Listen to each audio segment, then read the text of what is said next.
Hey, it's me, C. Hope you guys are having an amazing Dandadan so far. I'm not. I ate fish, and I think I cooked it the wrong way, and, well, I think you know what I'm going through. So, let's go ahead and jump into chapter 185 and break it down before I freaking perish. So, if you're here for weekly Dandadan chapter reviews, then be sure to get subscribed, drop a like, and comment below your thoughts on the chapter, because you never know, I may read something and I may do a follow-up video talking about some of your comments. So, pretty much this chapter's big reveal was that the person who was blackmailing Koki was indeed Murakami, the coach that even I theorized would be the perp.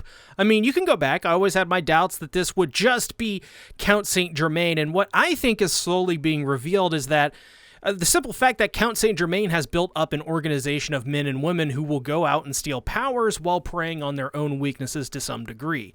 That in of itself is key, because if the Dum-de-Dums can somehow show them what is really going on here when they realize this fact, because as of this moment, to be fair, they don't have any clue what Count Saint Germain is doing to build up such a strong force of people, I think inevitably the very core strengths of Count Saint Germain will begin to crumble and he will be left with the same people he used to turn against himself.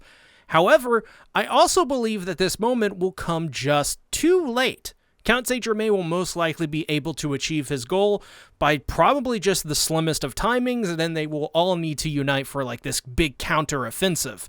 It's a pretty basic setup anyone could come up with, but it is one that I think would be so satisfying.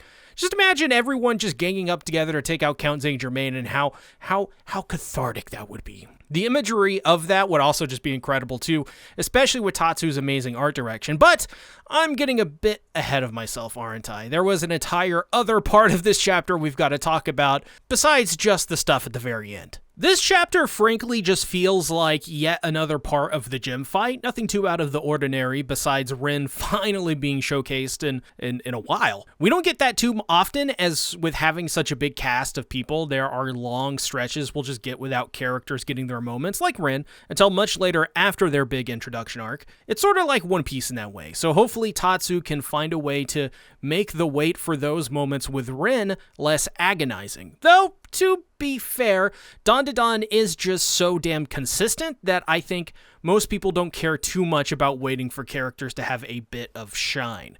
We also get a bit of info about Rin's abilities too. Turns out that her range of effectiveness is like this little bubble that only extends out so far. Kind of reminded me of the Halo 3 bubble shield. And while she thinks her abilities are fixed, Ira points out that she needs to build up some more confidence and develop her ability as an idol, so I guess just like learning how to perform better to make her power more effective. You know, it's sort of like training a muscle, which makes sense, because that's what music is. Music really is just a muscle. A lot of entertainment is just about repetition and correcting things over time. That fits Rin's motivation really well. And it also will allow her to get a cooler outfit one day too, which also fits well with the idol theme, obviously. Swiftly moving onward and onward, Koki is revealed to be just a floating head like Rin was, but the pygmies actually are covering most of her head as if to protect her. I feel like this was Tatsu reminding us that the pygmies are just so freaking uwu and love Koki and will protect her no matter what. It's interesting because you'd think that they'd be subservient to Count Saint Germain, but at least for now, it seems that we can assume that these critters are Koki's front line of defense in so many aspects of her life. If nobody else will protect Koki, then these little ones will, and that really does fill my heart with happiness. I don't know why. It's just those pygmies are so cute. Maybe it's the synergy between her and the pygmies that is so satisfying. I don't know. It's adorbs. And speaking of adorbs, we get a nice bit of continued offense from Ira because Rin sends Mai off to rescue Koki. There was nothing really adorable about that. I just needed a segue. So Ira is just kicking these fools, which, just saying, is always satisfying to see. So Mai corrals the pygmies and kind of uses it to create like a body for herself, as if she's like some mech or something like that doing a transformation. I mean, she is just as well effortlessly able to dance her way through the enemies like a basketball player would, dribbling Koki's head. Oh my god, dude, that was funny. Like, on one hand, must protect Koki, right? But on the other, the three-pointer is lined up, so might as well go for it. And so, well, Mai goes for the shot as the pygmies lose shape like they're disintegrating because they are successful in their goal. Koki is finally brought back in an incredible shot of her falling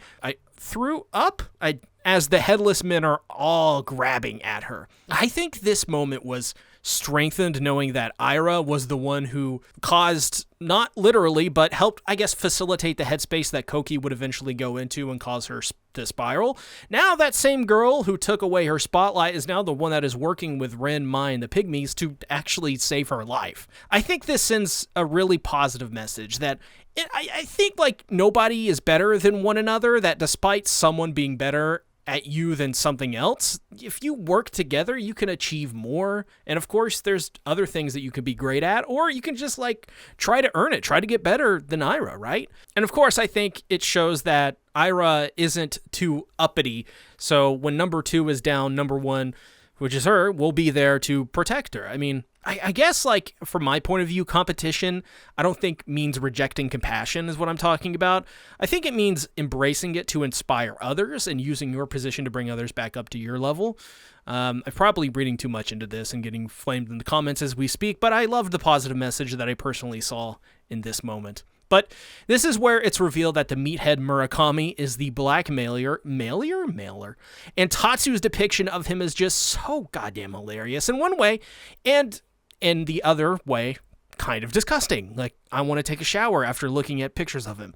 I mean, just look at that image of him picking his nose. I think it kind of sells his character completely. The dude is a man-child who gets off on perving on high schoolers and blackmailing them for his own gain. So it makes sense that he would wield an army of teenage boys to dunk women through a basket to capture their heads. Even worse is it seems he is only targeting women as well. This does make me change a couple outlooks on this arc thus far. I think one of the main ones is Miss Adachi, who I thought would maybe like join Murakami's side, but now I'm like, how in the world could any woman work with Murakami? I mean, he is an enemy to women and society itself, a danger and present threat, which probably does need to be extinguished. And good riddance, by the way. So I think Adachi may in reality be on the good guy's side and is doing it for her own reasons. No way anyone can side with someone who is like Murakami, right? We also get a nice spread of the girls facing off against the overwhelming army of basketball dorks who randomly just turned giant as well. That was kind of crazy. This actually, in a funny way, reminded me of that chapter in Witch Watch where Nico turned into a giant, except it's now the headless dudes who want to be head women. Such a strange but interesting concept to think about if you think about it, you know?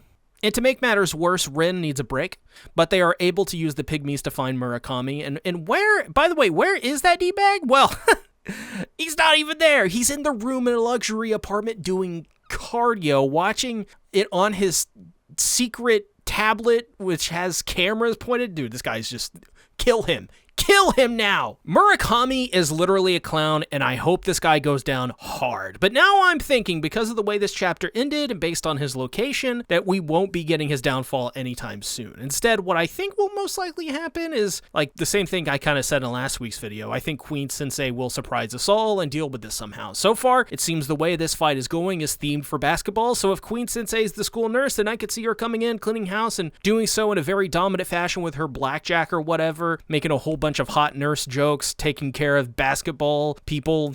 I don't know.